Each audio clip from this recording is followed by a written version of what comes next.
Okay. No other questions? References here. Well, there's sometimes complaint here that I don't give you any books to read.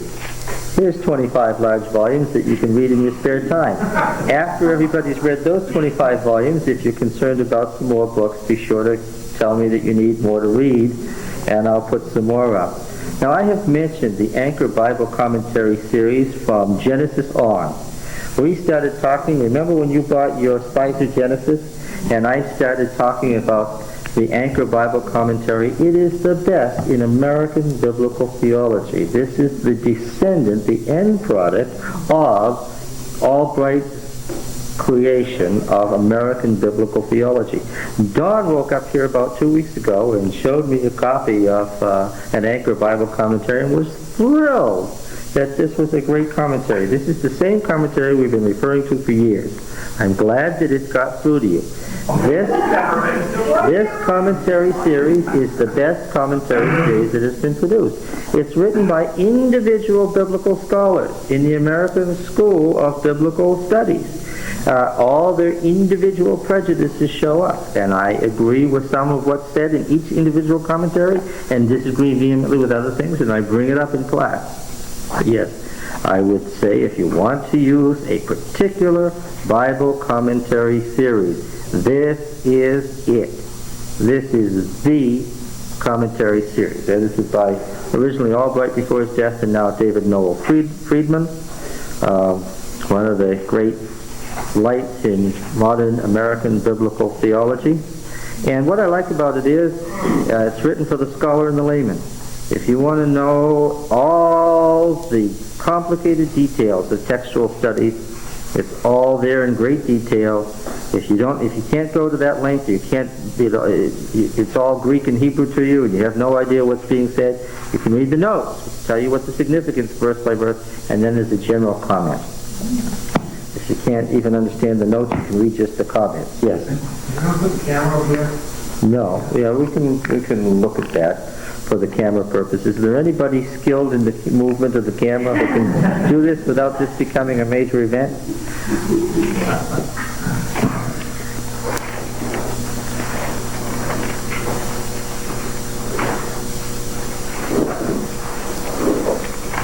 Okay.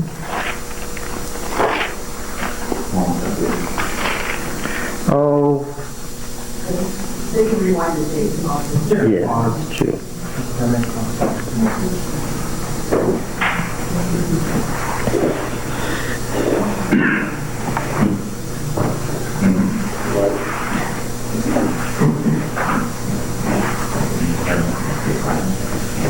All right. Getting back to Ruth.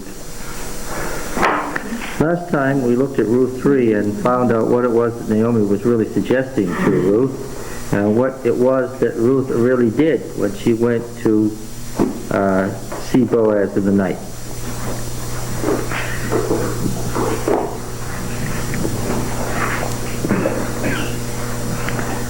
All right. We stopped at verse 12, and now it's true that I am a Redeemer, yet there's a Redeemer nearer than I. And we spent much of the time then investigating what is a Redeemer. We ended up in the second Isaiah, who expands the concept of Redeemer almost to the point of Christian understanding of Redeemer.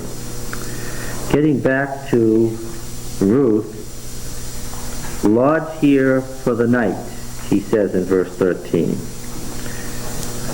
Using a very different verb that is quite distinct from sexual connotations. That means what you do when you go to an inn and hire a room, what you do when you're a guest in someone's guest room. Lodge here for the night, and in the morning, if he will do the part of the Redeemer for you, well, let him do it. But if he's not willing to do the part of the next of the kin, terrible translation, RSV, then as Yahweh lives, I will redeem. So spend the night until the morning. We looked at Leviticus 25 at length. That was an important class. Anybody who wasn't here, try to get the tape of that class. That was a very important class. So So she lay at his feet until the morning, feet here in quotes, but arose before one could recognize another. And he said, let it not be known that the woman came to the threshing floor, and he said, bring the mantle you are wearing, or the something. The mantle is a nice translation, and hold it out. So she held it, and he measured out 6 measures. Notice measures, because it was 6 of something. We don't know what it was. No measure comes to mind that would make it fit. Laid it on her, then she went into the city. And when she came to her mother-in-law, she said, how to you? Typical Hebrew greeting. She told her all that the man had done for her, saying, these 6 measures he gave me, and said, you must not go back empty-handed to your mother-in-law. She replied, sit, my daughter, until you learn how the matter will fall out, for the man will not rest, but will settle the matter today. Now Boaz went up to the gate and sat down there. This sitting here is in judgment, of course. We talked about the role at the gate, sitting at the gate. The gate is the seat of judgment. Behold, the Redeemer of whom Boaz had spoken came by. So Boaz said, turn aside, so-and-so, literally. Sit down here. And he turned aside and sat down. He took 10 men of the elders of the city and said, sit down here. So they sat down. Then he said to them, no, it's 10 of the elders of the city, not the 10 elders. There are many more than 10. How many should there be? 7. He said to the next of kin, Naomi, who has come back from the country of Moab, is selling the parcel of land which belonged to our kinsman, our brother Elimelech. It says literally, our brother Elimelech. Brother meaning no more than kinsman, probably. So I thought I would tell you of it and say, buy it in the presence of those sitting here, in the presence of the elders of my people. If you will redeem it, redeem it. But if you will not, tell me that I may know, for there's no one beside me and you to redeem it. I come after you. Here's a little conundrum in the story. Whence comes Boaz's knowledge of a parcel of land with which to hook the Redeemer? We haven't heard that Naomi, who was destitute, had any land. And one would presume that Ruth didn't need to go out and glean the leftovers if what? Well, the land was fallow. Would the land have been fallow? Good question. Maybe she owned it but nobody worked it. Is that how it was done? That is emphatically not how it was done. If you deserted your land, back to Ezra again. Maybe the Sabbath school lessons are fortuitous after all. The folk who came back from Babylon were not greeted with open arms by the people who were already there. Now wait a minute. I thought there weren't any people there. What? How did there get to be people there? Well, not everybody went to Babylon in the first place. They didn't? Not everybody. I mean, a lot of the poor people stayed. No, you don't mean that, do you? I thought the Babylonians killed everybody except for those unfortunate enough to be taken captive. They took the important people. They took the important people. The educated people. The educated people. What did they do that for? They were the troublemakers. They were the troublemakers, yes, but he gives another reason that's equally important. To do what? To enrich the Babylonian culture. To enrich the Babylonian culture, of course. And what did they do with everybody else? Except those unfortunate enough to have gotten themselves killed. Left them there. Why was Gedaliah, well, no, not sent to themselves. Why was Gedaliah appointed governor? You were here a moment ago when I was telling him this same story.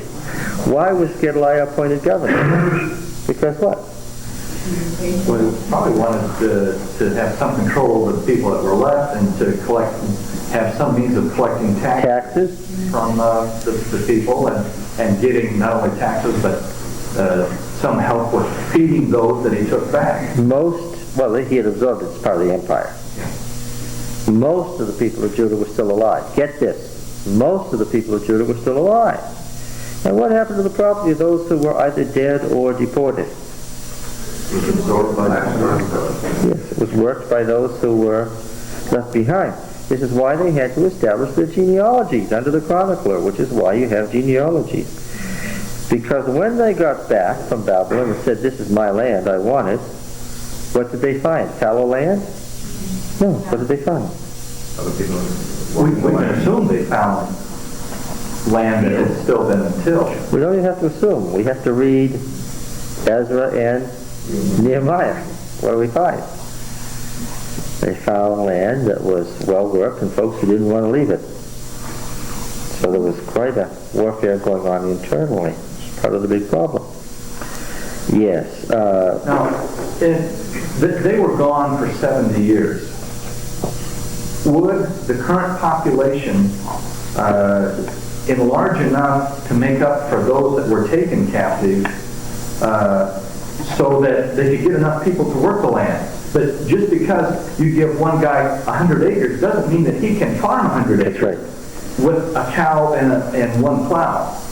He can only farm so much. So there was some land that could not be farmed until they had enough population to Yes, farm it. that's right. Now stop and think about it, since we're having fun with the Sabbath school lesson Well, here. 70 years, yeah. About every 13 years you would get a new generation. That's right. So you could get 5 generations, maybe In that time, in that yes. period of time. Would Now- it still be enough, though, to farm all the land that was left vacant? Well, let's ask some questions. If you were a poor person and folks were either dead or deported, and you lived, let us say, let's choose a site. Let's choose Tekoa on the northern edge of the Judean desert, south of Bethlehem. And your land is kind of arable, but it's also kind of tough land to work. Now, the folks around the Bethlehem area, because it was an important place, have been taken and deported, and those who weren't deported are dead. What would you do? Yeah. So what do we find when we find at the end of the exile? How big is Judah? Well, it turns out that the Negev, the southern desert of Judah, has been given over to the former Edomites. They're no longer Jewish population there. It's an Edomite population.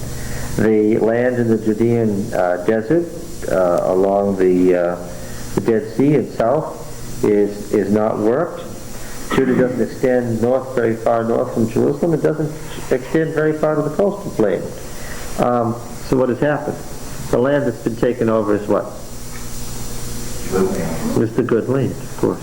So the poor people are on the fringes, moved in to take over the good land. The countries on the fringe moved in to take over the poor land that was That's exactly what happened. So really the country sort of shrunk. It did. That's exactly what happened. Thank you for that concise, scholarly explanation of the social conditions at the time of Ezra. It's well done. Now then, of course, you would say, but that was 70 years. Naomi was only gone 10 years. Did anybody have any knowledge of whether she would ever return? No. If you abandon the land, what happens? Somebody's going to move into it. Somebody's going to move into it. Now, under the law, who should have moved into it? Yeah, but with her own people there, the kinsmen, they would know who it belonged to. It wasn't like it was just lost and forgotten. Yes, it's not the same as in an exile, is it? Right. It's somewhat similar, and yet it's somewhat different. Take a guess now, and this lies in the background of the story. Who would have moved in on the land and been working it? The near kinsman. So now, what is really happening here is that Naomi has come back, the land is in somebody else's control, a kinsman, a close relative, and what Boaz is saying is, now that its original owner is back, if you want to keep, since Naomi clearly is not able to work the land, if you want to keep the land, then what? Then pay. Pay who?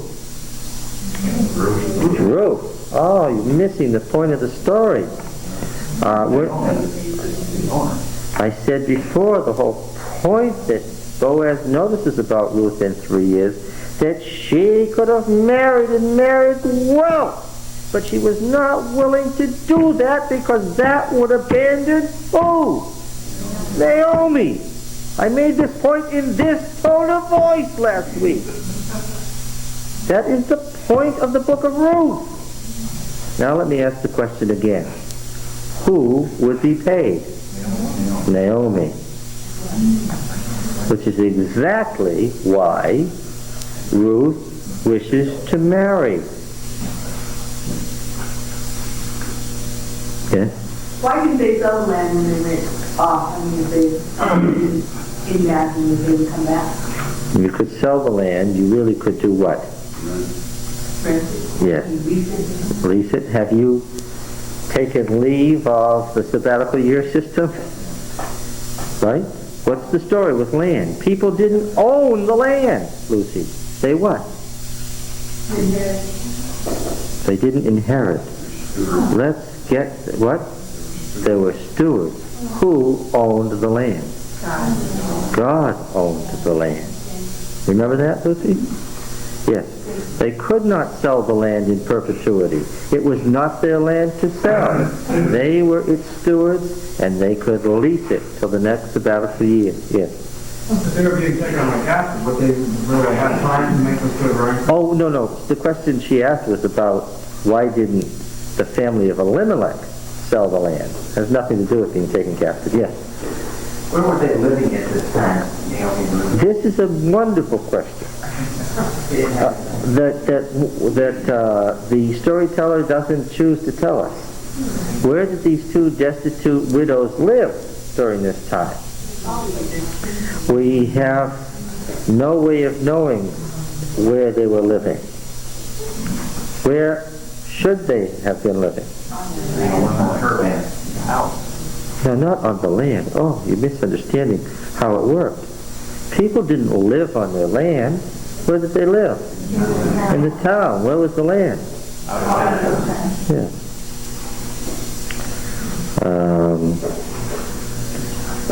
So let me ask the question again. Where should they have been living? Yes. Which is surely the implication of the story. But they weren't. What? They weren't. They weren't. Why not? How do you know they weren't? Because the way it's tricky. Yeah, that's right. I said, where should they have been living? They should have been living with the nearest of kin, but they weren't. He doesn't know. He hasn't taken any part in saying, I should go to Naomi and pay her for this property. Nor is he aware that he's going to get a wife with the deal. Huh? Now, would it have to be the nearest of kin, or could it have been a near kin? Well, what do you know from Ruth 3? Well, Boaz was a near kin, not the nearest of kin. So, it was done in an order, we find out. Well, when it finally comes down to dotting the I and crossing the T, yeah, it's got to be the nearest, legally. But, they could have been staying with another kin. Yes. Yes. She says he's one of our redeemers when Ruth first meets Boaz, indicating that there was a circle of redeemers. Where are they living? They're living with one of the redeemers. Could they have been staying with one of Naomi's? Someone on Naomi's? On Naomi's side, surely. Surely. Because the woman would probably be more apt to feel better about going back to her side. Yes, and that's why she says in Ruth 1, go back to your mother's house. Yeah. Because that's how she pictures herself, is going back to her mother's house. All right, so here he comes. Naomi, who has come back to the country of Moab, is selling the parcel of land which belonged to our kinsman Elimelech. So I thought I would tell you of it, which is a nice, discreet, pleasant way of saying you now have a duty. Get off Naomi's land or pay her for it. How much does he owe her? 10 years worth. 10 years worth of crops. There you go. Exactly. Would it be 10 years of crops or some portion thereof as though it were rented? Just like when you go out and rent land. When I worked in California on a farm, we would go in and work somebody else's land for a share of Yes, it may have been a certain percentage of 10 years of crops because you want to make profit. but not 10 years worth of crop. Yeah, otherwise you'd make no profit at all. Yeah. But it's based on, to be more precise, it's based on 10 years of crops. I'm not going to get by you today, am I? Yes, Steve. But the reason that Naomi left in the first place is because there was trouble in Israel that wasn't on crop. Doesn't matter. The law is, Leviticus 25 is, that you reckon the value of the land based on years of crops. So it might have been 8 or 9 years of crop. No, it would have been 10 years, but a certain percentage thereof, as he pointed out, Yeah. which would have had to have been dictated. By the gross amount that was harvested. Yes. So I thought I would tell you of it. It's a nice way of just reminding him, saying, Oh, by the way. oh, by the way, yes, in a matter-of-fact way, you owe a lot of money to Naomi. and I'm here, and I've called together a court just to point out to you that it's time for you to pay up. Now, is the man a bad man? No, What does he say? I will. Sure, I will. Doesn't, no hesitation at all.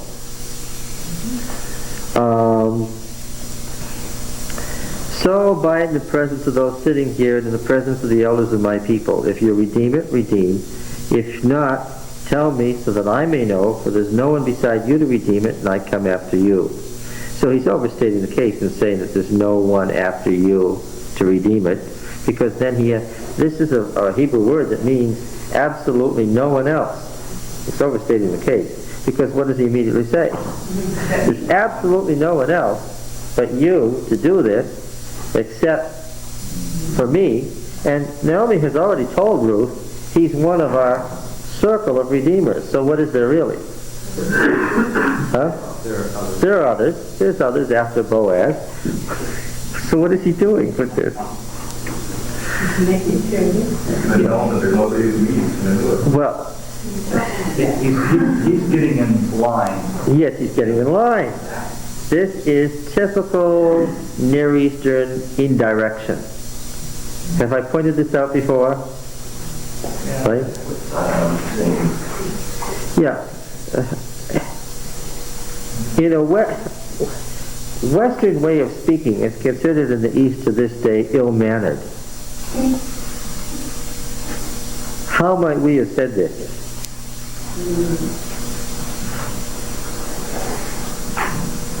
Oh, you took over Naomi's land, she's back.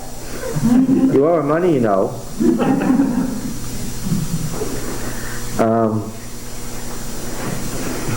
What would be so indiscreet as to speak that way, particularly in a court setting. We talked about this when we talked about Job 1, right? Yeah. Yahweh doesn't really say what he means to the Satan, nor does the Satan really say what he means back. Nobody would be so indiscreet. Okay, so the man says, I'll redeem it. Then Boaz said, the day you buy the field from the hand of Naomi, which clearly is intended to be right now, you are also buying Ruth the Moabitess, the widow of the dead, in order to restore the name of the dead to his inheritance.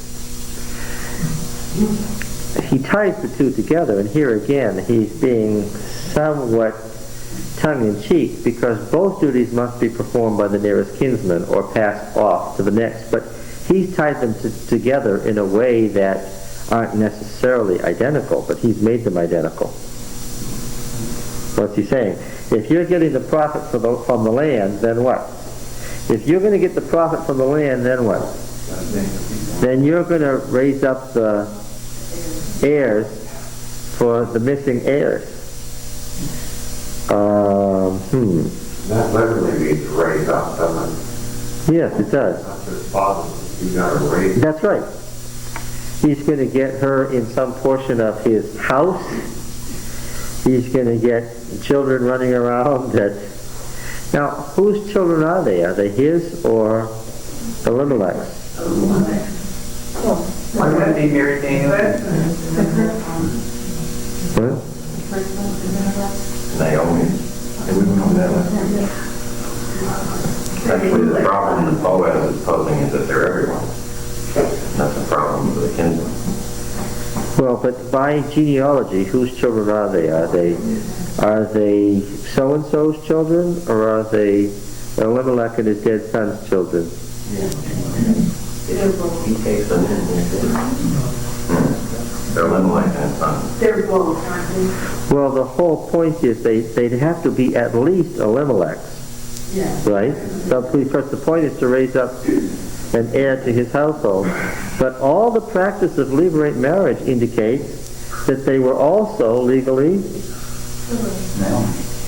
No, it's the kinsman. the kinsmen. Well, what does that tell you? If he can't do it because he's afraid that it's going to mess up his inheritance lines, what does it tell you? He's concerned that his already existing heirs would be unhappy with what? Additional heirs to divide property with. So I ask again, from what we can gather, and we have a number of examples, is the child to be born so-and-so's child? Or... Yes. Now here's something else. I was just looking at this. Boaz was kind of sneaky here.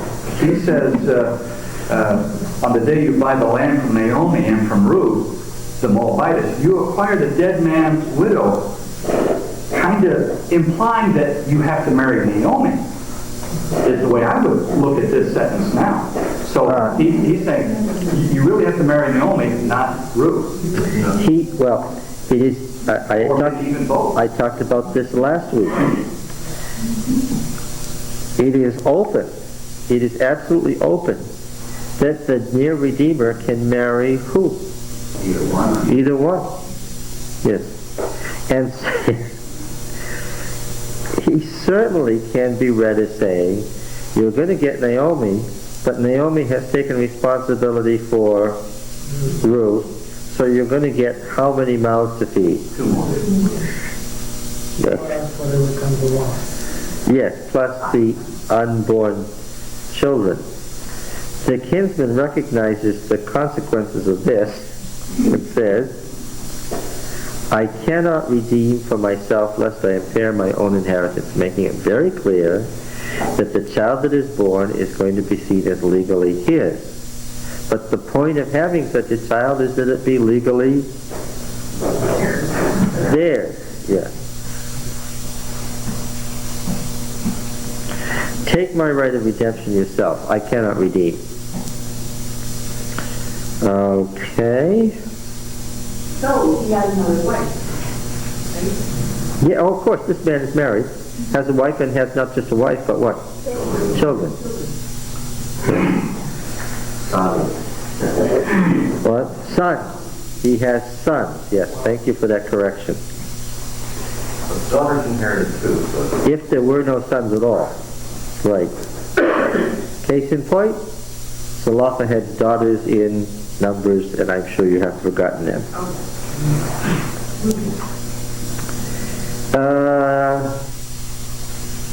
Perez, Genesis 38, was whose son? I said Perez and Judah. And legally he's reckoned as Judah's son. You know, all the following chronologies all the way into the gospel. Yeah. So, the Redeemer in the Levirate marriage is also legally bound by this child too. So there's a double inheritance for the child of the Levirate marriage, which makes the child of the Levirate marriage get a special position, right? Now this was the custom in former times in Israel, giving us a hint, the author giving himself away for a moment, or herself. Where are we? Time? Huh? Beyond what time? Be much more specific than that. Beyond what time? Beyond the judges. Why? What the author or authoress is explaining is a change in legal custom.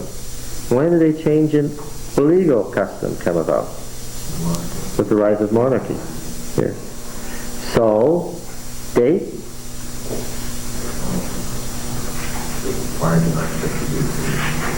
What?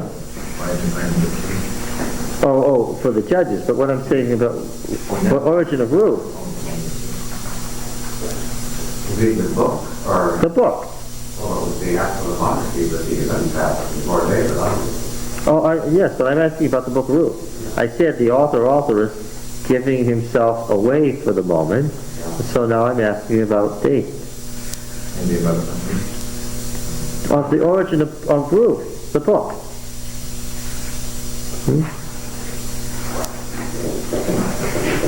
sometimes there's a monarchy. Or traveling captivity. Oh, way down then? Way down in the time of the late monarchy? During the time of David, Right. I would think it would be during David's monarchy. Why do you say during David's monarchy? Well, because this story sort of tells the origin of David into David once. Does it tell the origin of David, this story? Yeah, it's very end. Last verse, 22. Oh, earlier than that. Pete just made an assumption that you shouldn't have made. What did you just sort of do all of a sudden? Yes, that's right. Yeah. Verse 17. 18 on it. 18 on, yeah. Well, and in verse 17. A son has been born to Naomi. Now you have to assume the naming, they named him Obed, the father of Jesse, the father of David, that's the end of the story.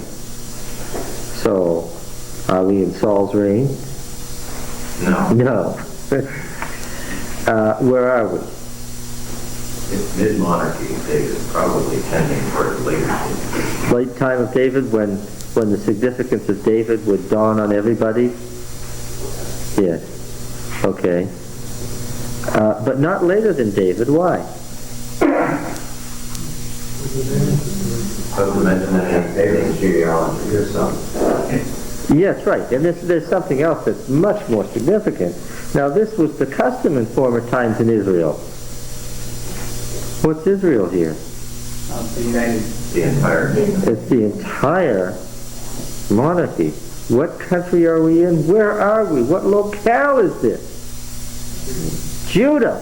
And here Judah is called what? Israel. No question when this is.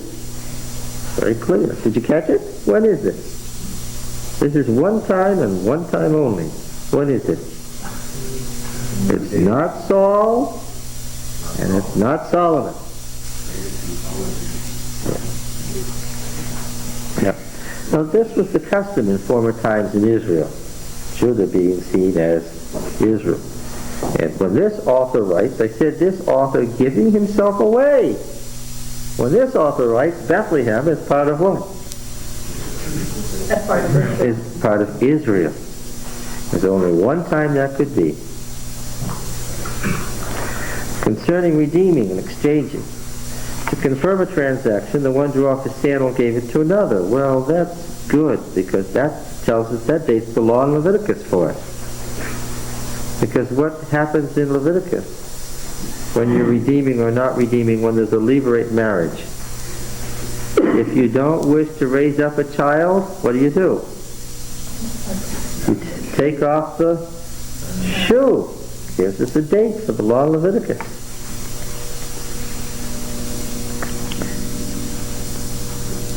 It was a matter of attesting in Israel. Verse 8. So when the next of kin said to Boaz, buy it for yourself, he drew off his sandal. Then Boaz said to the elders of all the people, you are witnesses this day. We see this phrase very often, you are witnesses. We're going to see this in court scenes all over the place.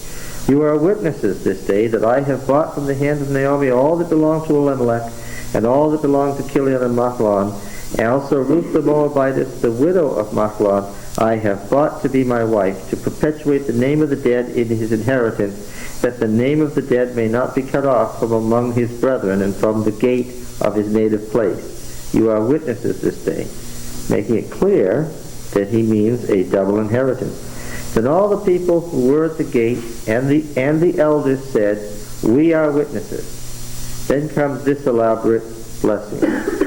May Yahweh make the woman who is coming into your house like Rachel and Leah, who together built up the house of Israel.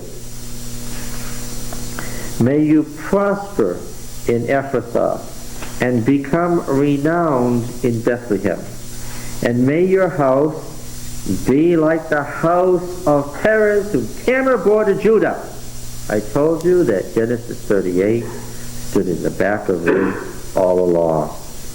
And this makes it explicit, what I told you, that Genesis 38 is one of the foundation pieces of Ruth. May your house be like the house of Perez, whom Tamar bore to Judah, because of the children that Yahweh will give you by this young woman. All right. Now, with the Levirate marriage, and the other kinsman was concerned about his own estate, why wouldn't they do that? Only concern he took if he took Ruth and Naomi in and raised up children, why wouldn't they set it up so that it only affected the land that he acquired from Naomi and not mix in his own land that would mess up his current family and the offspring as far as the inheritance? This is a good question, because unlike the Western mind that where we could live by legal fiction, they wouldn't live by just legal fiction. The biological reality affected them. In their minds, although this was really the child of the dead, what else was it really?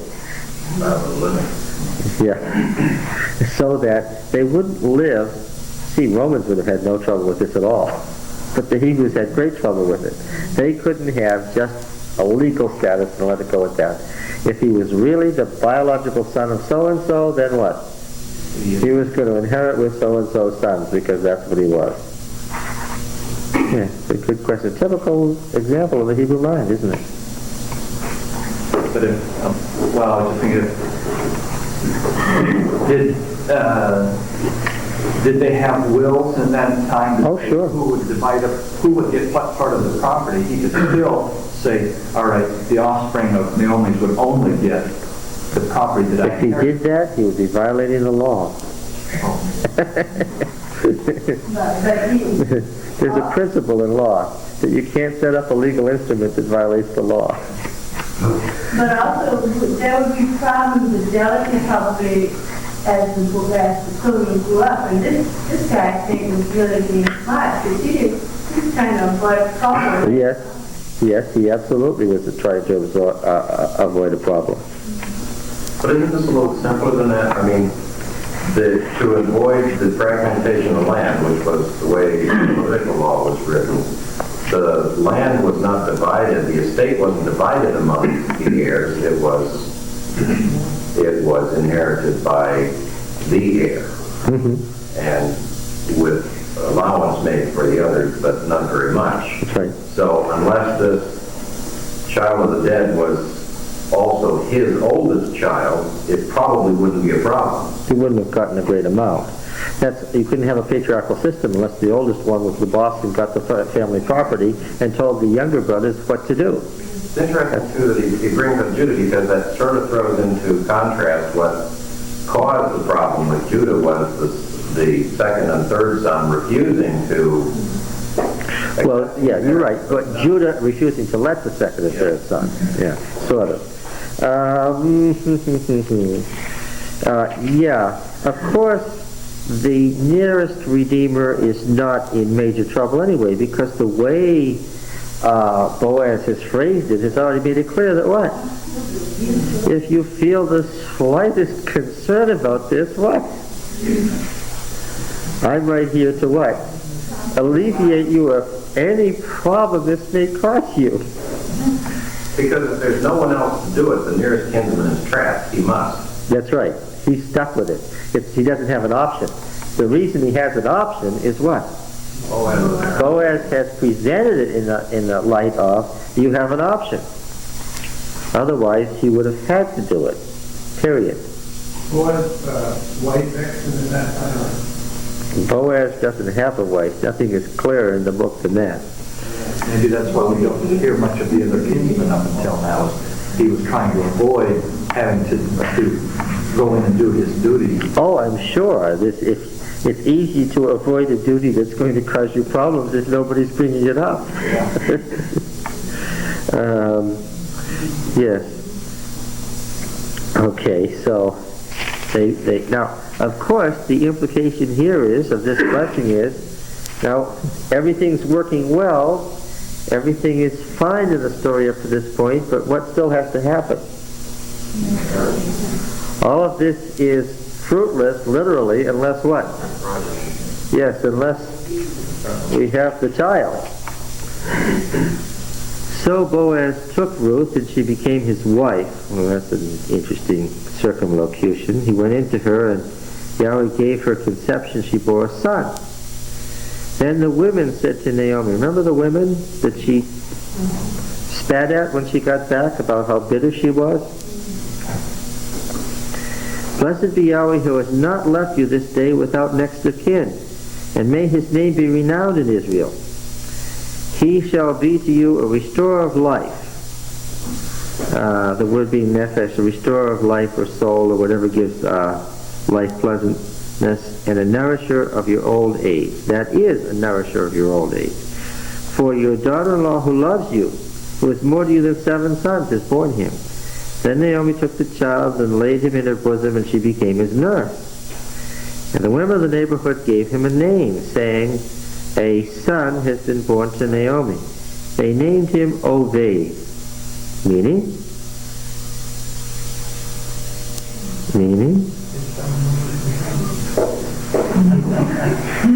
Oh, we get to the point of the story and there's silence. What? Well, Eved would be servant. Okay. Oved is the present participle. So can you say what the present participle would say?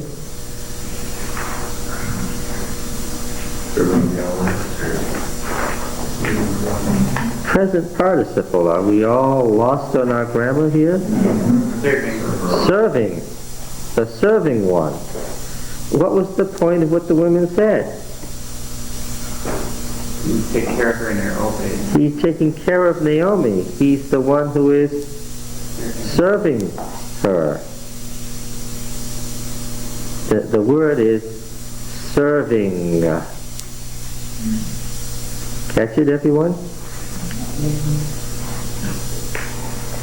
So what was the sentence now? Blessed be Yahweh who has not left you this day without next of kin. May his name be renowned in Israel. He shall be to you a restorer of life, a nourisher, that is a nourisher of your old age. For your daughter-in-law who loves you, who is more to you than 7 sons, has borne him. And Naomi took the child and laid him in her bosom, became his nurse, and the women of the neighborhood gave him a name, saying, a son has been born to Naomi. They named him Serving. He was the father of Jesse, the father of David. Okay. So now, if So can you explain how come Naomi was able to do that and she was too old to have children? we didn't ever say at any point along the way, nor did she, that she was too old to have children. Part of what's been behind the story is she's too old to have children where? She's too old to have children where? Where? In her mind. That has been what she's been saying. But part of the story is about the regeneration, I'm using this term deliberately, the regeneration of Naomi. That's part of the story. By means of Ruth's intercession.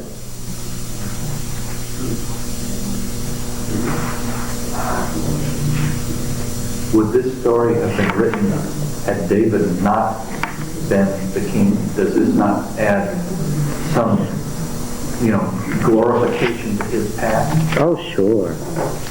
Absolutely. That this distinguished woman, this woman who's the very example of what it means to be a woman of chayil, a woman of life, what it means to be a woman of integrity, is in the line, sure, that she saves her mother-in-law and the family of the dead. Because as you have gone through this narrative, that the way it was written, the reasons for it being written, stuff almost seems surrealistic to the actual fact, and the fact that it points to David at the very end kind of, builds on his past to make his position as king that much more, what's the word I'm looking for,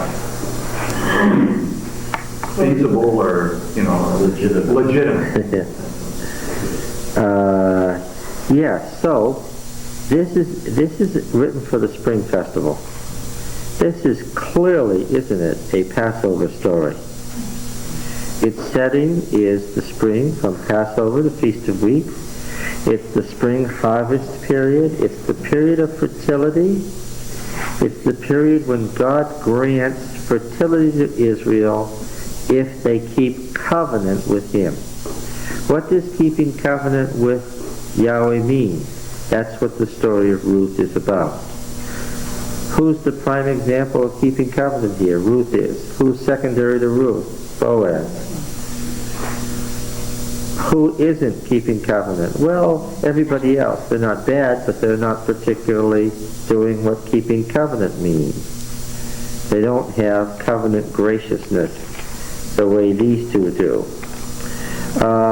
You would expect from this covenant blessings to come, right? And clearly the covenant blessing that comes is the blessing on the line, right? Could you take a second to review that title? Yes, it's a word that means more than just life, it means strength. It means it means life force. It means roughly what the mystic phrase, "May the force be with you," means. It's the life force of the universe that comes directly from Yahweh, and that only certain people have who are in a special relationship to Yahweh. It is used in a very particular way in the book of Judges. Every person we saw who was a man of chayil in Judges was a savior judge who saved Israel. We happen to notice that it also had a military meaning, because the stories in Judges are always punning on these phrases and putting them in military terms. Every single man of chayil in the Judges book turns out to have been a knight. The word with a K. In days of old, when knights were bold. What's a knight? A knight is part of the feudal structure of ancient times, where there was an independent class of people who had armament of their own because they were so wealthy, and had soldiers of their own and a little force under them, a little army under them.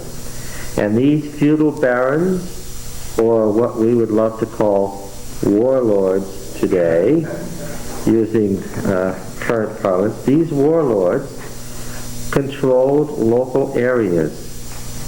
They were often clan chieftains or tribal chieftains. The trouble in Somalia is that there are warring tribes. The trouble in South Africa. Trouble in West Africa. It's the trouble everywhere in Africa. They still have a tribal system. Tribes still mean something there. Right? This is what's blank in the American news media. They don't get it. Why? because Americans don't live by tribes. They don't. No. Mm-mm. Ever heard of a casino in Connecticut? What? Ever heard of a casino in Connecticut? Oh, no. Those tribes are American Indian tribes. That's a subculture. The American culture doesn't live by tribes. I'm not a member of a tribe that will go to war with your tribe. It's not a life and death issue which tribe is controlling the country. There are segments of the population that do, but it's not mainstream. Oh yeah, it's not part of the main culture. No, there may be some tribes, but It's there's part of the inner city problem. Really? Tribalism of the inner the city. tribalism, yes. When we talk about gangs, we're just talking about a reversion to tribal warfare. But our news media hasn't analyzed this properly. This man is neither a bandit, nor is he an illegitimate person. He's a what? He's a tribal chief of the largest tribe. If you go to ferret out and take prisoner, we've come to feed you and save your country, and to do it we're going to harass, imprison, and maybe kill your tribal chief. What's going to happen if you take that attitude? Did he get shot at? Yes, you're going to get killed. Americans are remarkable at misunderstanding other cultures, and this is an example here. A warlord, yes, he's a tribal chief. In the same way, in the period of the judges, what have we noticed that these savior judges were? They were feudal knights or warlords of various local areas. Every single one of them who's called Ish Chayil turns out to have been a knight with a localized army under him. Now when Manasseh gets strong under Gideon, what happens? The Ephraimites get very upset. What are they? Another tribe. Yes. When Jephthah, a warlord in Gilead, gets strong, what happens? The folks in Manasseh and the folks in Ephraim get nervous. Why? That tribe is in ascendancy. Right? The big thing about Israel in the period of Judges was it was a league of what? A federation of tribes. Rival tribes. Yes, well, by the very nature of the thing, the tribes are what? Rival. Yes. But catch it now. It was an area made up of a general culture that was distinctive. They were the tribes of Yahweh, but they were tribes. And what do we find them doing? Fighting. And their tribal chief or warlord is described by the title Ish Chayil. Okay? Now, the Deuteronomic historian, by ripping Ruth from its original setting as a wisdom story and placing it at the end of the book of Judges and writing a new ending to the book of Judges as its counterpart, has given it a whole new meaning. Now we're not just talking about fertility and covenant keeping and examples of what covenant keeping means. Now we're talking about something much more specific. In its current context, which is interbiblical exegesis, we have one level of exegesis for original meaning, and then we have another level of exegesis for later meaning, right? In its current meaning, Don, you asked this question, what does this Ish Chayil mean now in its current meaning? Boaz is a what? Knight. He's a knight. He's a warlord. He is a judge. Indeed, although this wasn't the original intent of the author at all, what function does Boaz have finally? He's sitting there as what? Judge. Well, but Redeemer's okay because each of these great judges are said to have saved or redeemed Israel. Yes. This is a sort of first among equals situation. Yes. Why did they have a round table? So nobody would sit at the head of the table. Yeah. To say what? That everybody was equal then. Yeah. And that was the great goal of the tribal federation. To what? How do you keep everything on a level field? Yeah. How do you write down the title? You would use an H with a dot under it. So the heart is like that.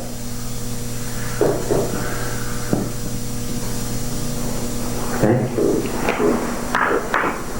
All right. Don, I invested $1.39 in a polyester tie. I noticed you have a blue stripe. Yes, I tell you. I'm going the whole way The here. video is going to be much higher quality. Yes. Now,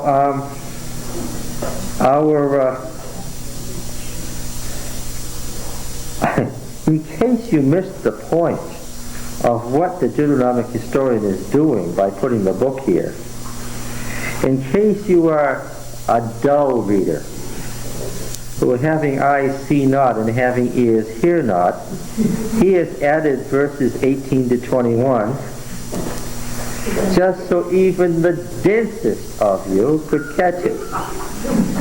Now these are the descendants of Perez. Remember it mentions Perez up above, the son of Judah, who came from this very unusual.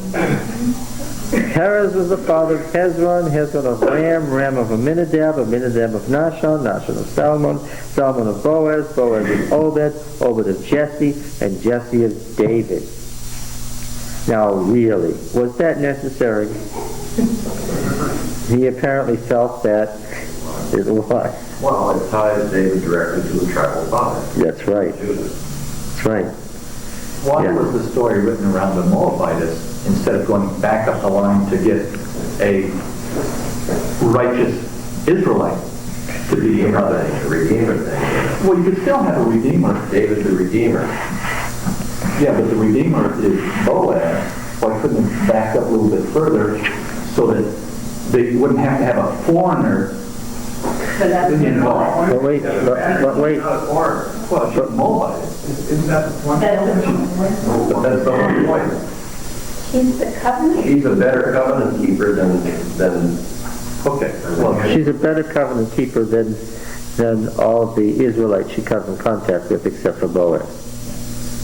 We would rather have her than a nice Israelite woman. Who is not. okay. I was just trying to get the idea of the point. Why would they bring a foreigner in? Well, first of all, they may have been stuck with the historical detail that maybe Ruth was a Moabite. That's the first obvious problem. But the other story is that was particularly fortuitous for his purpose. The Moabites were part of David's empire. Yeah, I'm just wondering if legally or if they were trying to impress the Moabites to get them more on their side, so that they brought up part of his line that had a Moabite. Well, of course, at the time that this was written, what was the status of the Moabites? They were already part of David's empire. They would have liked this story too. Why? Because it had a Moabite. Because at the end, when it talks about their descendants led to David, who was the king of Moab at the time? David. The king of Moab was David. So it kept them more in mind. So there was a Moabite. So there Yes, who was a descendant of a Moabite? many reasons then for this story. Oh, You know. yes. I said that Ruth is just a pretty story. Yeah. Right? If you wish to read it that Yeah. way. But I also said that nothing was written in ancient times just for it to be a pretty story. It's at the beginning, too, of the getting to the Deuteronomy's real point, which is it doesn't matter if you're a Jew. What matters is if you keep the covenant, and if you don't, you're going to get blown away. Yeah, that's No exactly. matter who you are. Yes. with the God of the nation. All right. So, yes, the point is there's a lot more going on than meets the eye in Ruth. As is so often with the Bible, there was a few hidden agendas underneath the simple story. You point that out quite a bit in Genesis. That there were a lot of hidden meanings and stuff. Yes, I mean, who's being lambasted because Noah's son does something bad? Who's really being beaten up on? The Canaanites, right? Yeah. So there's a hidden agenda there. Yes. And so the Deuteronomic historian has gotten a story that could not serve his purposes better, a pre-existing story. He's writing the time of Josiah, centuries after the story was written, but he makes use of it for his purposes. Yes. Now, let's go to Samuel, the book of Samuel. Division into 1st and 2nd Samuel doesn't come till the 15th century A.D. So 1st and 2nd Samuel is just for the fun of our printing it and having chapter and verse division. It's totally artificial. It's all one scroll.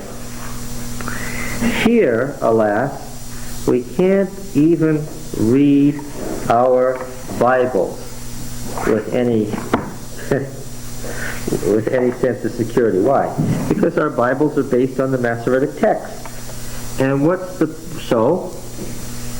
so the Masoretic text in Samuel is the worst example of the Masoretic text in the whole Old Testament. It's an awful text. It frequently trails off into nothing. It starts sentences and doesn't finish them. Sentences begin in the middle of other sentences. What follows doesn't match up with what precedes. We usually like to see a nice short text. If we have 3 examples of a text, the shorter text is probably the original. Why? There was this great tendency as time passed to do what? Yeah. If it said he, what would they put? No, if it said he, what would they put? So-called explicating plus. They put he. Yeah, elaborated. Who's the he? Give me an example. The king of Israel. The king of Israel. Well, it says the king of Israel in 1 Kings 22, and then later we're going to get what? Another guy will, instead of he, will Ahab. Then the third version, one says he, one says the king of Israel, the other says Ahab. What do they write now? He, Ahab, the king of Israel, said. And it's a good example of Palestinian text. Now you've got what's called the full or conflated text. So my point is that in general you want a nice short text because the short text is probably pristine. The Amplified Bible today. Yes, that's right. That's the Palestinian version. The Masoretic text in Samuel is a nice short text. The reason it's a nice short text is not that it's a good clean text, but because it's missing so many words, sentences, lines, paragraphs, and chapters. I really believe that the origin of the problem in Samuel is that a scribe who was dyslexic, and I don't mean this to be a joke, copied the scroll originally. He can't seem to get through a paragraph without jumping from the end of one word to a similar word or the same word further down. It's barely intelligible. What that means is our English Bibles, based on the Masoretic text, are using various editions of the Septuagint from various centuries and various other witnesses and making guesses as it goes along, and sometimes where there's nothing in the Masoretic text and it's missed a whole lot of words, they just skip the words thinking, well, it's not that important. We're adhering to the Masoretic text. So I'm frequently going to be using the commentaries and adding words, sentences, paragraphs, and sometimes much longer than paragraphs. Take note when I'm reading. Your Bible is missing things. Now, do you know who the Huguenots were? the French Protestants of the 16th century.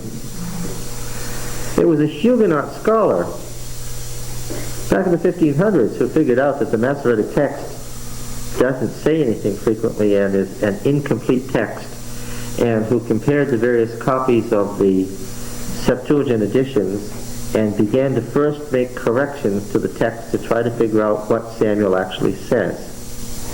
Work's been going on ever since then. Back in the late 19th century, about 125 years ago, Julius Wellhausen produced a text of the book of Samuel based on the various editions of the Septuagint that were then available, to try to give a picture of what the Hebrew text must have been prior to the dislocation and mess that we find in the Masoretic text. This is the same Wellhausen who we beat upon the side of the head for coming up with the idea of J, E, P, and D. Yeah. Now then, yeah. Do Dead Sea Scrolls have better editions of Samuel? Let me just finish. So the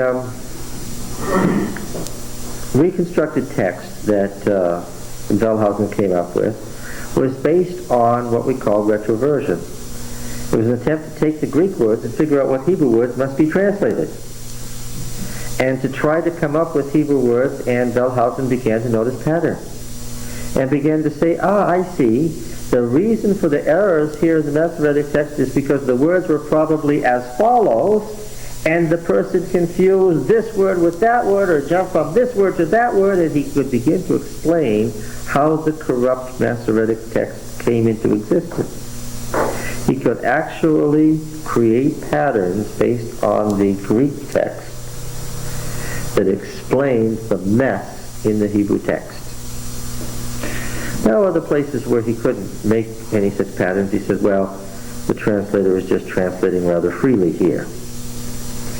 Later scholars said, well, now, how valuable is such things as this, where he's guessing that a Hebrew text existed that said X, Y, and Z when no such Hebrew text exists, and when he can't make it work, he says what? He says, well, it must be because of the way they translated. Well, if when you have problems you say it must be the way they translated, then maybe whenever they came to a problem that made no sense in the Hebrew text, what did they do?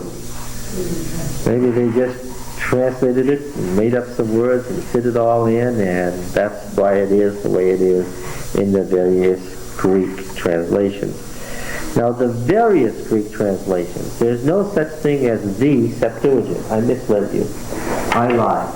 I didn't tell you the truth. I told you that this here is the standard way of summarizing the word Septuagint. And what did I tell you the Septuagint was? What? The 70, based on the old myth, the old legend that the Greek translation was made by 70 elders in 70 days and 70 cells. It was all very wonderful. But when I said the Septuagint, I lied. There isn't any such thing as the Septuagint. There are lots of Greek translations of the Old Testament. And whatever you have there, I don't know what it is, but it's not worth the paper it's printed on. Because what? What are there really? There are Greek translations, and when we compare them one with another, what do we discover? None of them are what? No two are exactly the same in any book.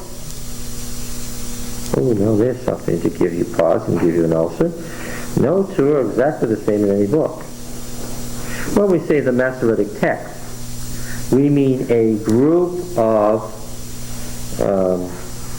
Hebrew scrolls that exhibit more or less the same characteristics. When we say the Palestinian text, we mean a group of texts that exhibit more or less the same characteristics. But when we get down to scroll by scroll, what do we find out? There aren't any two that read the same. Yes? So how many Septuagints do you know about? Well, three. Three major families of the Septuagint. the Old Greek, the Proto-Luscianic, and the Luscianic, if you want to be technical. But I don't want to go into it that deeply. Otherwise, we'll have to teach text criticism here. But we can't avoid saying this when we come to Samuel. And we can't teach text criticism unless you first learn Hebrew, Greek, and Aramaic. And probably some Latin too. Now, so we can go to the Old Latin and compare it. The point being that we have to search around when we come to Samuel to find out what's going on.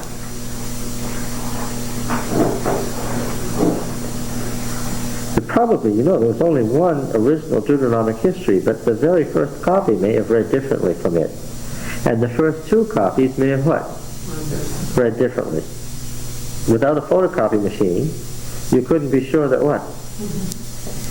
That if you made two copies, that they would both be reading the same way. Even with your very best efforts, what might happen?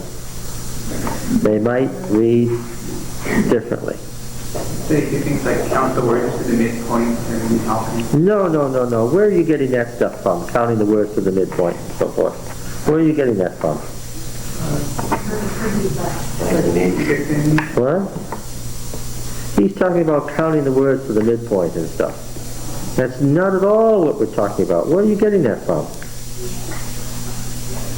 I remember in one of my, it was like the Hebrew grammar book that was talking about some of the marks in some of the Hebrew. Where are you getting that from? Let's see if he knows what he's talking about. The Masoretic text had these marks put in the 9th to 14th century A.D. So maybe back to the 9th to 14th century A.D. They started counting the words in the 9th century A.D. What does that tell you? Yeah. Does that help you explain? Yeah. And so then they started counting to the middle and thereby preserve all the mistakes. There are words in Samuel they don't even put points in. You know why? They don't think the word should be there. But guess what? If it's there in Holy Scripture, then what?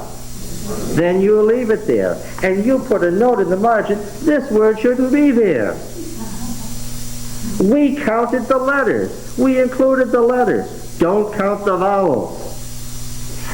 Yeah. 9th century AD, that has nothing to do with the problems we're talking about here. In general, how many families of Hebrew texts are there? In general, what did we say? 3.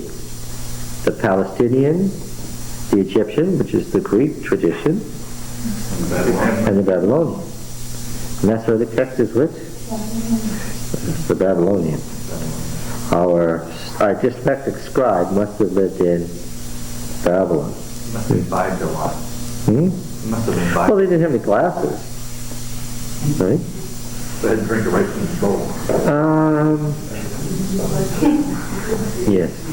So the question was, as we came to the 20th century, was what really was the text, and is there any way to ever find out? Scholars were divided between whether you could use the Greek translations.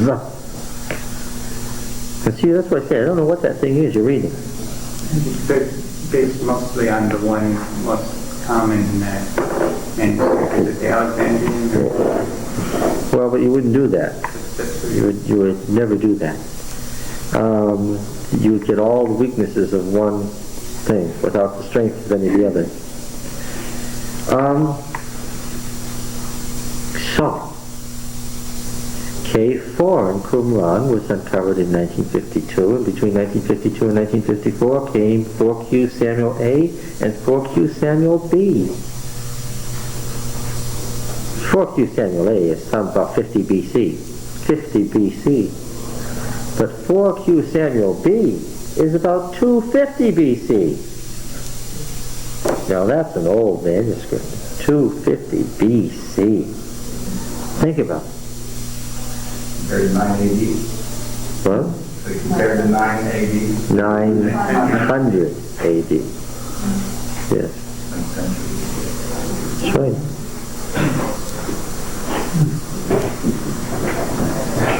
1,000, 11, 1,200 years older. Think of it. What did they find, Roy? What did they find? Well, they noticed quotations of the Greek text in the Church Fathers and quotations in Josephus and Philo and others that, some of them followed the Old Greek, some of them followed the Proto-Lucanic, some of them followed the Lucanic, but they seem to be familiar with a series of texts that differed from the Masoretic text, that's for sure, even when they were quoting directly. Yeah.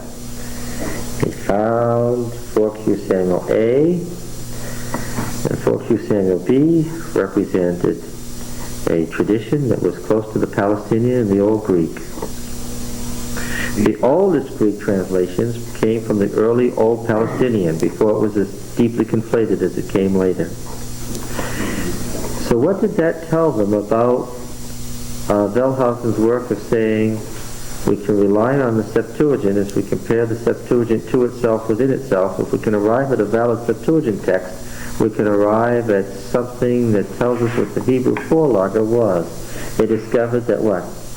Yes, that was just exactly right.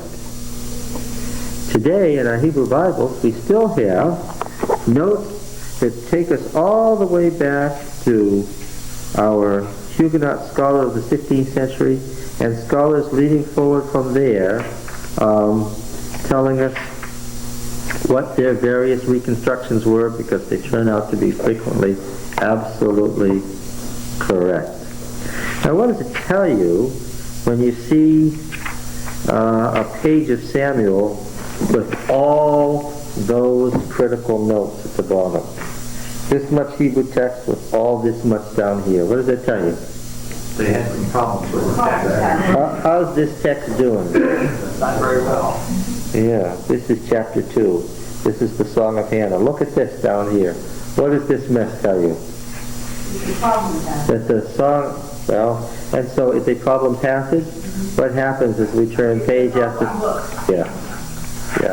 It is a very, very bad text indeed. So where's the Revised Standard Version in all that? Well, you should know the answer to that. Where are all English Bibles? What are all English Bibles? Without exception. You know this. So there's no mess up. What are all English Bibles? What are they based on? That's the Masoretic text. So is the Anchor Bible now straightened out? And now, let's look at, for instance, 1 Samuel. I'm looking at the RSV, the 1 Samuel 2 and 3, and what do I notice here? I notice a lot of footnotes. Greek and the Targum read this, the Hebrew says, did I reveal? Or treat with scorn, the Greek says, the Hebrew says, kick at. This is what the Greek reads, the Hebrew says, yor. This is what the Greek says, the Hebrew says, die as men. This is what the Greek says, C3:10, the Hebrew says, the Lord called Samuel, and so forth. What does that tell you? All the way through, what's the RSV doing? It's saying we can't even make sentences out of these passages without what? We're reading the Masoretic text, but what? We can't even make a sentence to translate without what? Using the Greek. We can't even get sentences in these passages without reverting to the Greek. That tells you how bad the Masoretic text is. They couldn't even make a translation frequently out of it. Well, that's what we've been talking about. So now then, all right. So we're going to keep that constantly in mind. Now, no, not that lucky. No, in fact, 4Q Samuel B is one of the worst conditions. It's got giant missing passages. So what that means is, where we have 4Q Samuel A and 4Q Samuel B and some fragments, we can straighten it out. But guess what? The majority of the book is still what? It's still retroversion from Greek and guesswork. As Christ says, the worms feasted on Holy Writ. Yeah. Okay, now, there's something going on here. Who Who put together Samuel in its current form? We have to pause here to remind ourselves, because it's going to have so much to do with what's going on in Samuel. Who put Samuel together and when? The Deuteronomists. When? Josiah's time? Yes. He's using pre-existing material, isn't he? We noticed that in the Judges, he just kept the Judges' stories as they were, and he imposed his framework at the end and the beginning of the stories. And when there weren't stories, or he wanted to comment on them, he'd make bridges and he'd make new stories, as he did with Samson, right? And then he wrote a whole new ending and a whole new beginning, but he left the stories as they were. Why did we say that? Because they were stories from the north, we said. They had the Deuteronomic viewpoint already, and he didn't have to do much to them. Okay. Now in Samuel, we can find discrete elements, and we can see how he revised them. For instance, there's the Ark narrative. It's a story unto itself. It begins once upon a time, and it ends, and they all lived happily ever after. And in between there is the story of the Ark. And we can compare it to other capture of the gods stories in ancient literature, because capture of the gods stories were very, very important. And because of what the Ark narrative says, we can date it. We can date it to within 10 years of its origin. We can say where the author was living when he wrote it. And we can also say how and why the Deuteronomists living in Josiah's time changed it.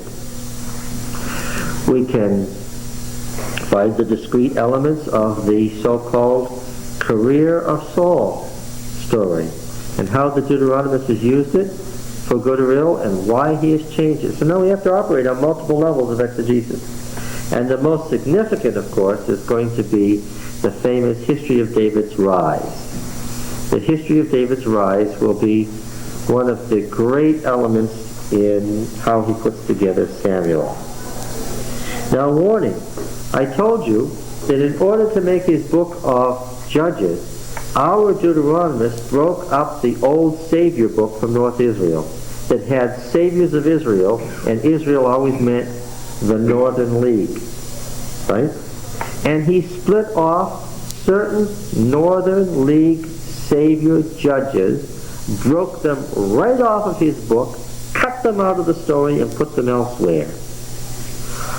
Who did he break out of the Savior Judges book and put here? Samuel.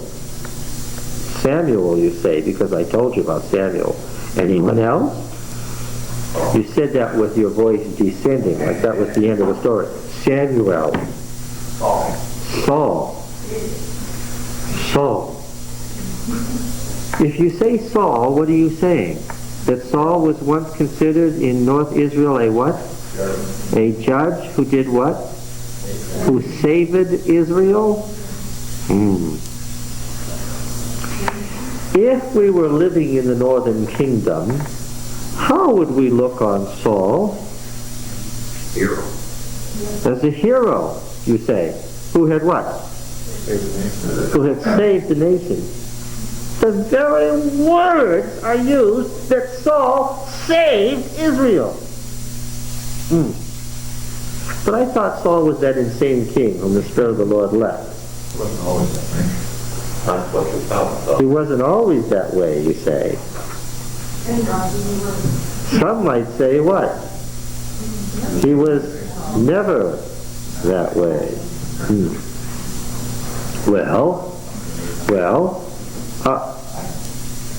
Samuel said, was Samuel ever a judge?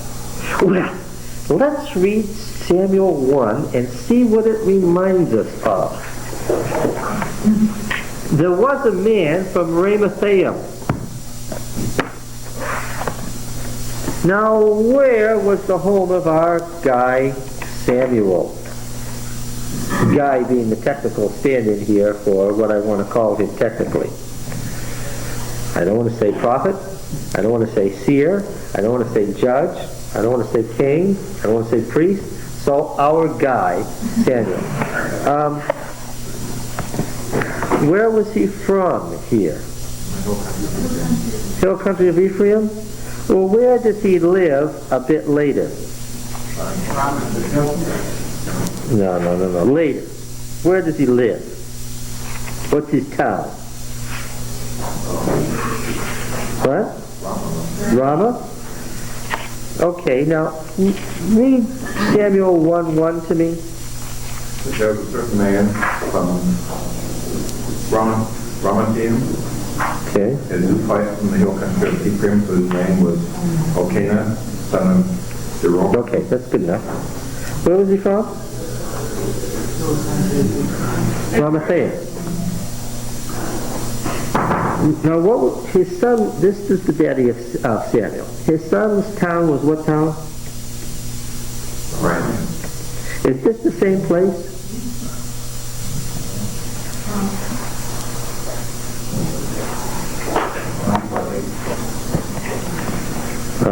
This is going to...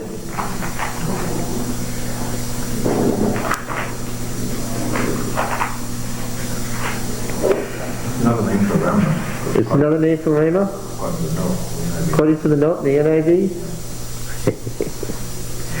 Don't believe what you read in your Bible. What? Yes, we are, especially in this book. Ramah is in Benjamin. And Ramathaim is far away in the mountains of Ephraim to the north. Some confusion has developed between what and what? Between what and what? Ramah, a place in Benjamin. Why is Benjamin of any interest to me here? What? Saul was from Benjamin? Why do I care about Saul in Samuel 1? This is a story about Samuel's birth. And Ramathaim in the hill country of Ephraim. Oh boy. 1 Samuel 9:1. There was a man of Benjamin whose name was Kish, and it gives us his genealogy.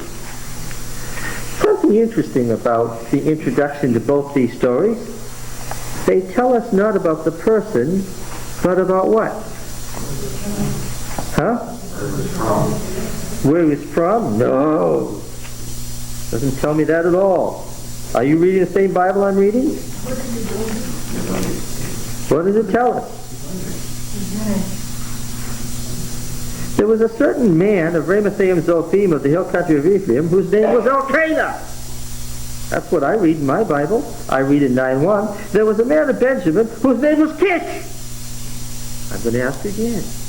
What do I notice in each of these cases? What is introduced? The father of the man. The father of the man. Judges chapter 13 and verse 2. Skipping verse 1 because that's my Deuteronomist narrative framework. I'm reading verse 2. A story begins. Now there was a certain man of Zorah, of the clan of the Danites, whose name was Manoah. I'm reading Judges 13 and verse 2. In each of these cases, what do I notice? In these cases and these cases only, what do I notice?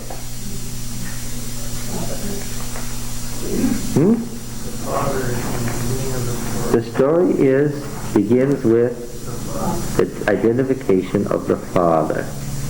Why is that significant? I don't know yet. Let's keep reading. Yeah. What? You do. We don't. Oh. Let's be funny. He had two wives. The name of one was Hannah, from Canaan, gracious. The other was Peninnah, and Peninnah had children, but Hannah had no children. Now this man used to go up year by year from his city to worship and sacrifice to Yahweh Sabaoth at Shiloh. There, Hophni and Phinehas the two sons of Eli were priests of Yahweh. Now, if ever there's an additional, a later added detail, that's it. Is that part of the original story? These two Egyptian names tell us that these are Moshite priests. But that's not part of the original story. Now, am I just being arbitrary here? How do I know that? Why do I just say out of the blue, that's not part of the original story? How do I know such a thing? Has nothing to do with the rest of the narrative. We're only going to find that out later when we find out about the priests of Shiloh, and that's a whole different story in a later chapter. That's an editorial emendation to get this story to relate to us, to something that's coming later. Who wrote that for us? Who wrote those words? DTR 1, yes. One day when Elkanah was sacrificing, parentheses. No, we don't have the rest of the sentence yet. Now when he gave portions to Peninnah and her sons, he would give Hannah a single portion equal to theirs. I don't know what your Bible reads, but anyway. For Hannah was the one he loved, though Yahweh had closed her womb. Moreover, her rival used to provoke her to anger, so that she would complain aloud, thunder aloud, that Yahweh had closed her womb. Year after year, as often as he went up to the shrine of Yahweh, notice the words I'm using very deliberately, as often as he went up to the shrine of Yahweh, Elkanah would do this, and Peninnah would provoke her that day. One day when Elkanah was sacrificing, Hannah began to weep and would not eat. Elkanah, her husband, said to her, Hannah, why are you weeping? Why do you not eat? Are you so resentful? Am I not better to you than 10 sons? After she had eaten, Hannah arose privately and presented herself before Yahweh. Now Eli the priest was sitting in a chair beside the doorpost of the temple of Yahweh. The introduction of Eli is once again what?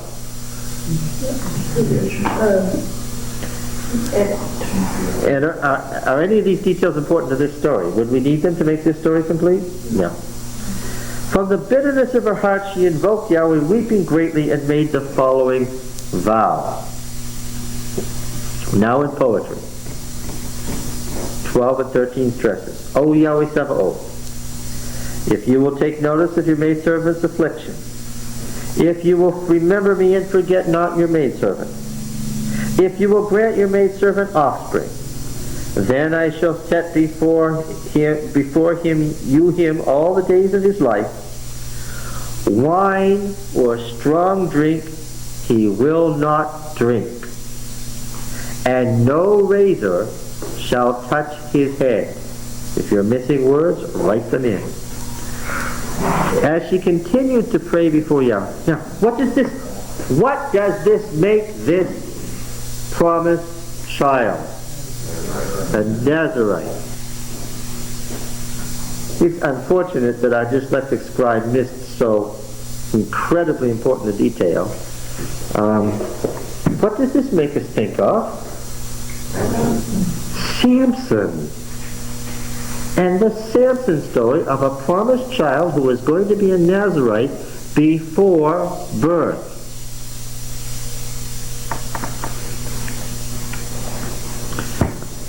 We're headed for something shocking here. Be ready. As she continued to pray before Yahweh, Eli watched her mouth. She was speaking within her heart, only her lips quivered. Her voice could not be heard. Eli, assuming that she was drunk, said to her, how long will you be drunk? It won't be surprising to you to find out that many manuscripts read, the priest said, the priest, because this is not necessarily a story tied to what? To Eli or to Hophni and Phinehas or Shiloh. Yes. How long will you be drunk? Put aside your wine. Another commentary that they didn't use wine. Yeah, of course. Of course it's a commentary that they used wine. Sure. Yes, it wasn't uncommon to see. No, my lord, said Hannah in reply. I'm an unfortunate woman.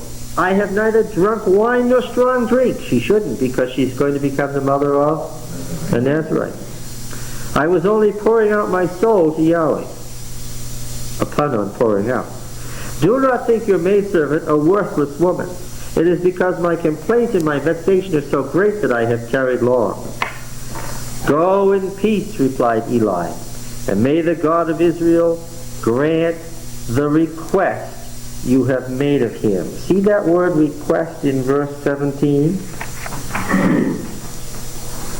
Everybody got that? Petition you have?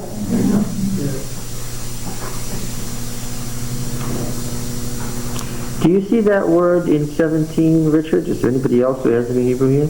Can you see the word? Yes. Can you pronounce it? It's Shelaton? Shelatek. Very close. Good. Shelatek. It's a noun built on the verb to ask, to request, to petition, also to dedicate. These are the multiple meanings of the verb. Now you know that every Hebrew verb has a theoretical tri-literal root, right?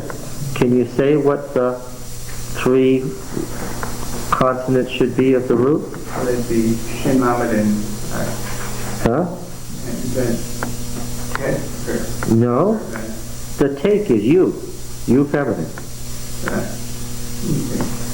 Do you see the long shayla? Because we're missing the root. It's called a hollow root. You're missing the middle letter. And we just erase these guys up here. Does everybody get what I said about these books? Hmm? Yeah. I don't know if we're done with those, we'll send out some others.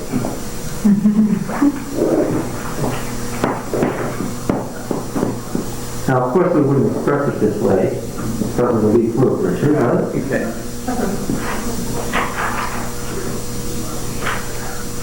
I have to pick one of those like in English. We want to get some birds,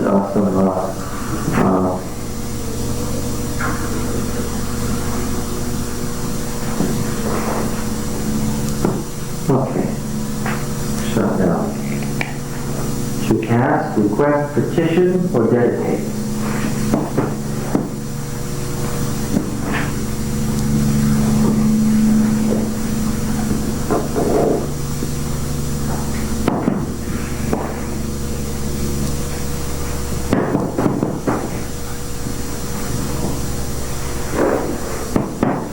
Okay, we're doing good. We may not seem that we're making progress, but we are. All right, verse 18. Then saying, let your maidservant find favor in your eyes, the woman went her way, and when she came to the chamber, what chamber? Where are they? Well, they're at the shrine of Yahweh, or perhaps the temple of Yahweh. Now I thought, what? It would be in the camp, I would think. Yeah, I thought that at Shiloh there was a tent. I thought the tabernacle was at Shiloh. How is it? What do we have here? We have a temple, and this temple contains a chamber that you do what? What's she going there for? She came to the chamber, she ate, and no longer wore her disconsolate expression. Early in the morning, having bowed down before Yahweh, they started back and came to their home in,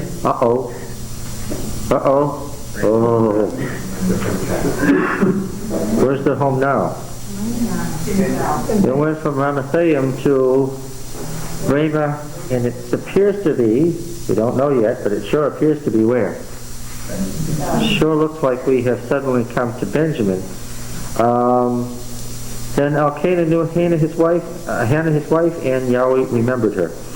So when a year had passed, Hannah was pregnant and bore a son. She conceived and bore a son. This is a stand, we're familiar with these words, right? She conceived and bore a son. She named him Samuel because, she said, it was from Yahweh that I requested him. Now let's stop on verse 20. Let's stop right there. Richard, I know you've got a Hebrew text in front of you. Yeah. What's the problem there? Well, I was looking at the name, there's an extra, well, I mean, the M is an extra consonant, but it fits in with the consonant. Well, first of all, where would the name Samuel come from? What does Samuel mean? Shemuel. Yeah. What does that mean in Hebrew? Shemuel. It'd be like after the Lord. Okay. First of all, what's this word here? This is a simple little word, and I don't even know the meaning of. Name. Okay. And when we get into the construct state, what happens to this? Okay. So this is the word name. And when we have the original case ending, who, okay? But the original uhu gets, this is the original form, becomes shortened to u. We shorten diphthongs all the time, don't we? We do that in English all the time. And of course, the last part is easy. I'm not sure. What? That's So what does the name mean? His name, you close. This is the word, this is the pronominal ending. His name is God. Now, it doesn't mean the person's name was God. Okay. This means read literally. His name. Notice what I've done here?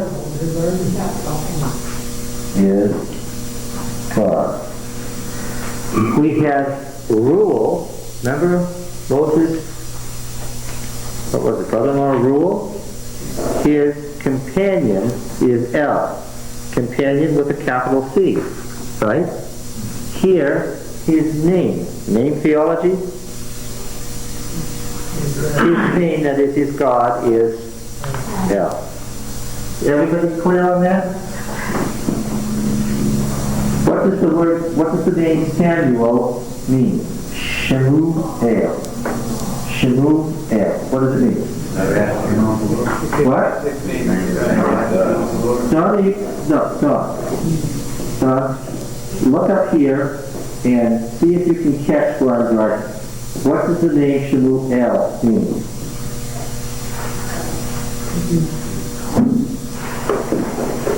His name is God. Literally what it means. What does it not mean? The question of God. Heard of God. No, different verb. And it's heard has nothing to do with it. Yeah, but I'm just reading what they said in the note down here in my Bible. It's not request, ask. Samuel sounds like the Hebrew for heard of God, is what they're pointing to here. Shema, that's even worse. Yeah. No, because if we ask is a past participle. Okay? Yeah. The past participle of the verb sha'al, to ask, to request, to petition, or to dedicate. Remember what's characteristic of the past participle? It's the long U. That word would be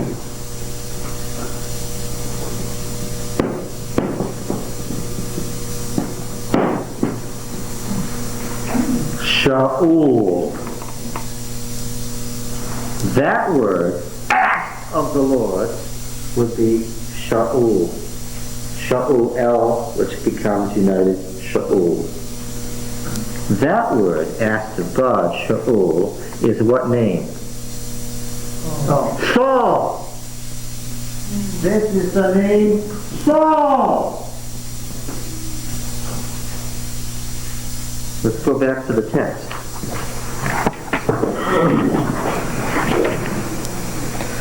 All right. What does it say here?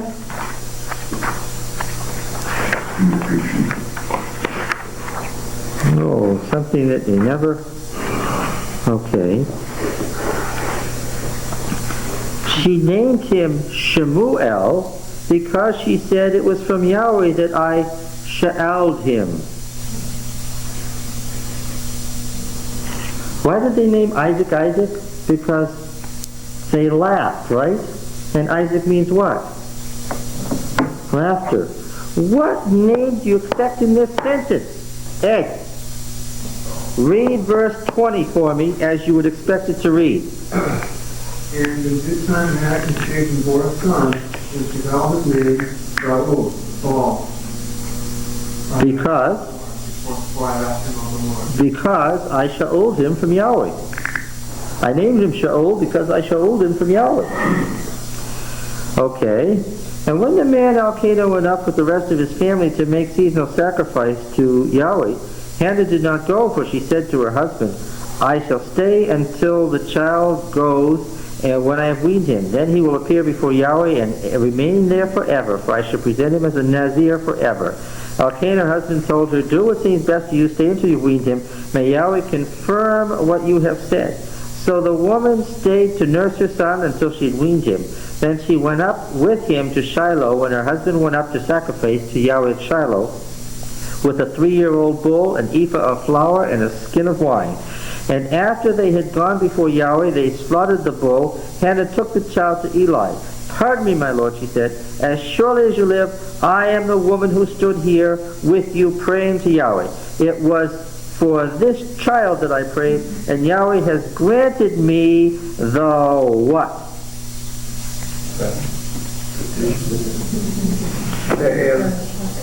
The what? Yeah. Sha'elati asher sha'elti. Right? And so she says, and so in turn, and this is a pun, Wagam Anoki Hish Il Tihu, right? I have dedicated him. Punning on the verb, what? Punning on what verb? In chorus, everybody. Punning on what verb? It's written in English, in chorus. Sha'el. Say it again. Punning on what verb? Sha'el. Punning on what name? Saul. Okay. So in turn, I have dedicated to him to Yahweh, for as long as he lives. Do you see the rest of the sentence? Richard, could you read it?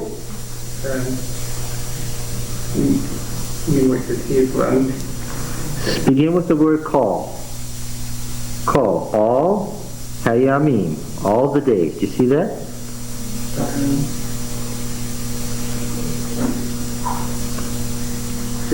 Okay, begin at verse 28. You found it? Okay, read it slowly. We'll call all the days, Asher that lives, who he himself lived, Shaul.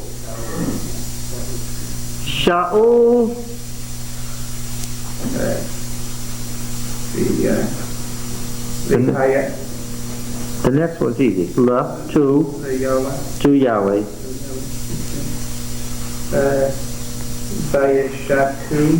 And yep. There before Yahweh. And what words am I interested in? He will be Shaul to Yahweh. The story climaxes by saying what? He will be Shaul to Yahweh. So, Don, what's my point? What? This is obviously the not too complimentary story. Keep punning on Saul's name. It's a very complimentary story. It's a beautiful story. It's a birth story about a man named Saul. Yeah. No, that's not the point at all. It's a beautiful, miraculous birth story about a Nazarite judge who was born, whose name is Saul. Anybody missing this? All the way through, they keep bringing up again and again various meanings of the verb sha'al, to ask or to dedicate. And at the end, the last words there are, he shall be Sha'ul to Yahweh forever. Is anybody lost on this? I didn't think it was straight. So this is the verb of King Saul, not the text. We don't know anything yet except that this is the story of the birth of a Nazarite named Saul. And why does Samuel even appear in verse 20? Yes, yes. Why does Samuel appear? Yes. Because we're going to read further and find out that this is now the birth story of someone named Samuel. Well, let's go back to our friend Samson. Remember, he was the Nazarite who... Big shift.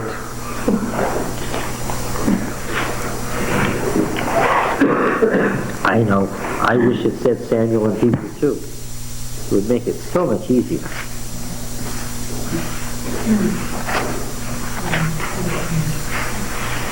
Where is it?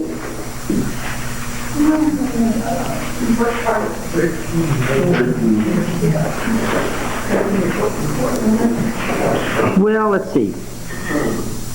He becomes a Nazarite from birth. And let's see, what does he do? He gets born. And it says the boy grew and Yahweh blessed him. We saw that the Spirit of the Lord began to stir within him. So the Spirit of the Lord stirs in him. That's interesting. The Lord was seeking an occasion through him to get at the Philistines. Parents didn't know it. Seeking an occasion against the Philistines. So Samson's career has to do with overcoming what people? The Philistines. And we notice that things happen when the Spirit of the Lord comes on this boy. How do we know that the Spirit of the Lord comes on him? What kinds of things happen?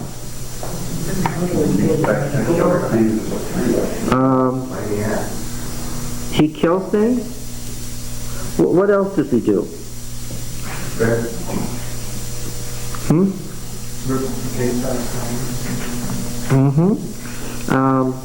What kind of effect does it have on him? Do you remember? Yeah, in 15:14, the Spirit of the Lord comes mightily on him. He used the jawbone and killed a contingent of men. Yeah.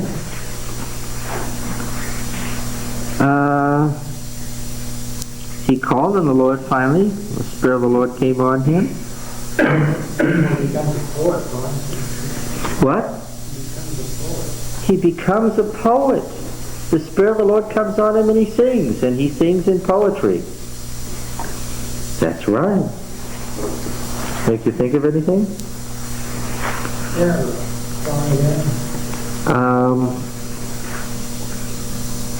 Did you notice, do you remember this, that he became enraged? Remember that verb that runs all through here? When the Spirit of the Lord comes on him, what happens to him? He gets uncontrollably what? He flies into an uncontrollable rage. And he does things. Just like Saul. What do you mean, just like Saul? Well, yeah, he would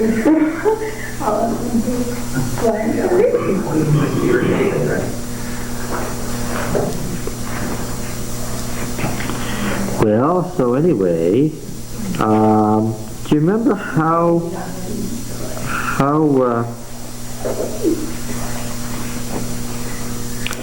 Let's look at 1 Samuel 11 and verse 5.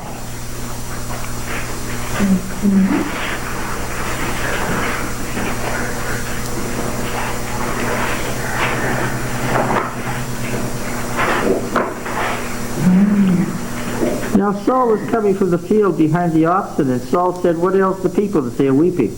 So they told him the tidings of the men of Jabesh. And the Spirit of God came mightily upon Saul when he heard these words, and his anger was greatly kindled. Read Judges 13:25 or 14:6. And he took a yoke of oxen and tore them in pieces and sent them throughout the hill country, and so forth. And what does he do? What does he do immediately thereafter? He gathered an army. He gathered an army, and what did he do? He destroyed the Ammonite king and saved Israel. Right?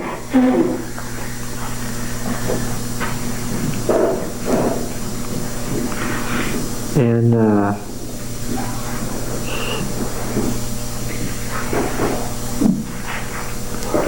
it says he saved Israel in that chapter. About Saul's father, verse 9:1. What does it say? There was a man of Benjamin whose name was Kish, the son of Abiel, the son of Zerah, the son of Bechorath, the son of Aphiah, a Benjaminite, and Ishmael. What is his father?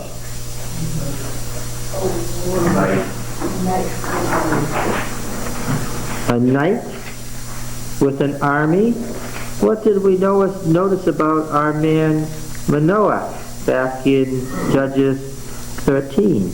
What was he when we looked at him closely? What?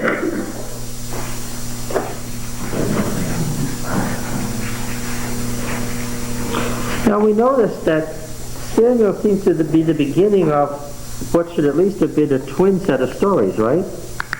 What was the word about Samson?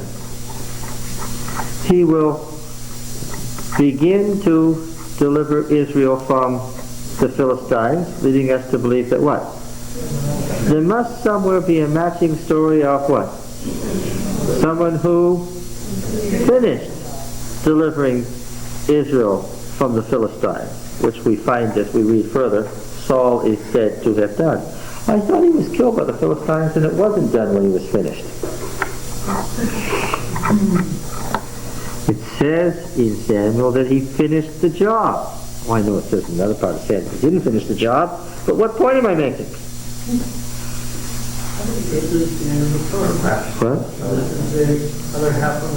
What was I looking for after I read Samson? Back in the old book of Saviors of Israel, the old book that doesn't exist anymore, that had all northern kingdom people, various people who are said to have saved Israel. The last one in the book of Judges, as it now stands, is the fellow named Samson. And as it now stands. And what was I looking for? I'm looking for what? At least one more that what? That finishes out the story and does what? Saves Israel from the Philistines. Now these folks have been getting more interesting as they went along in this old book of Saviors. Right? I was looking for at least one more Savior. Each of these folks were of what class? Of the warrior class. Each was from a knight family. In each of them, the Spirit of the Lord rushed on him mightily. And in the last and highest one that I still have, Samson, before he's even born, he's what? He's a Nazarite from before his birth. So what am I looking for? I'm looking for another Nazarite who completes the story. Yeah. And without having to do very much digging, I find that person. I have to piece him back together because he's all in little pieces now. He's a little bit here and a little bit there, and he's all torn apart. But who does he turn out to be? a man named Saul, who in this story is nothing more nor less than the last Savior, Judge of Israel. Got it?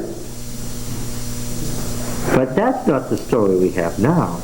We have to do exegesis on the story we have now. Right? More on this next time. Where do you find the role